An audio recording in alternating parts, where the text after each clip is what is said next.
Oh my god, no, no, not at this time. Shit. I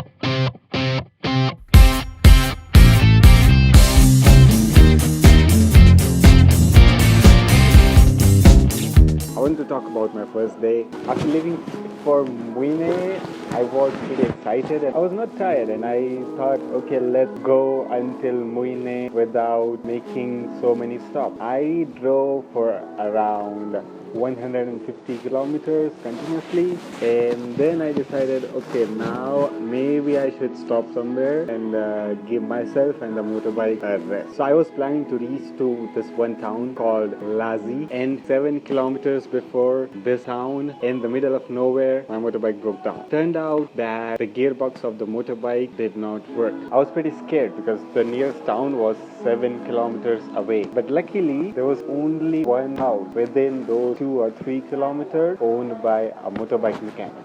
How lucky I am, right? So I hardly pushed my motorbike for 2 steps. I was right there. But I could not speak any Vietnamese and he could not speak any English. So we had a problem over here. He could explain me that the gearbox is broken and he had to fix it, but we could not communicate anything about how much time will it take, how much money will it cost. I showed him Google Translate.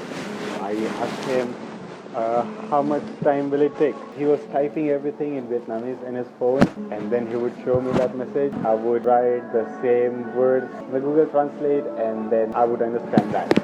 And then I would type down in English, translate back to him, and then he would understand me. We communicated that it will take 24 hours to fix it because these parts for the motorbike, they have to order it from Ho Chi Minh City. I was not okay with that because I just lost one whole day, but I had no options. Okay, 24 hours, then I need to spend night somewhere. He said the nearest guest house is about 5 kilometers away. He said he'll help me to get a bus and he'll tell the driver to drop me off exactly at that hotel. This hotel was about 2 kilometers still away from Lazi for an hour or two, and then I got hungry.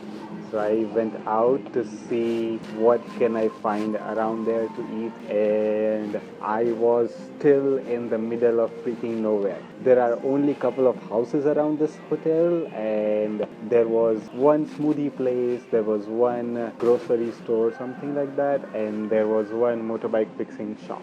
That's it.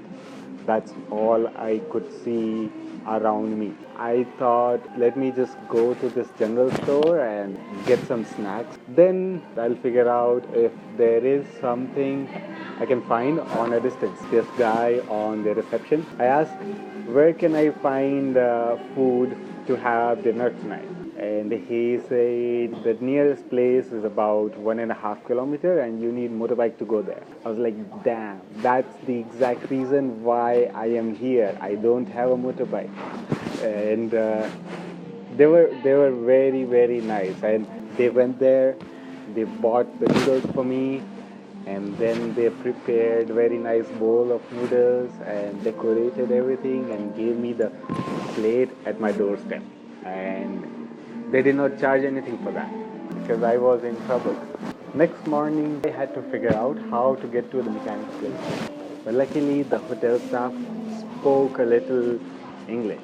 So I asked them, how can I get there? They said they can book a taxi for me, but I had to go to ATM first. They said the nearest ATM is 2 kilometers from here. How will you go there? I'm like, yeah, that's the problem. That's why I'm asking you.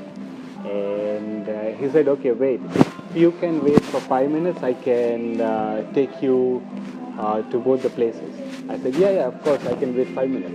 And then he called someone and turned out that it's his uncle. The receptionist told me that I do not have to pay for anything. It's just a favor from them because I'm in trouble. So they will not accept any money from me. His uncle took me to the ATM, and then from ATM, he took me to the mechanic's place. Now this uncle was very sweet of him. He helped me so much. Not only he took me there, He helped me pack my stuff on the motorbike and take my motorbike out of the shed and all those things. But then he was like, okay, I help you so much. Can you help me a little bit? I'm like, yeah, tell me. He said, can you give me $1 to buy some cigarette for me? I said, okay, yeah, you helped me so much. Okay, here is $1. I was anyways feeling guilty for not paying him for all this help, right? So I gave it to him, and he said goodbye to each other, and I left off for Mine. So yeah, that was my day one and half of the day two. The very first experience of my motorbike trip. I already got into trouble, and it turned out as a beautiful experience, a beautiful local experience that I did not expect. So that's about it for today. See you guys in the next one.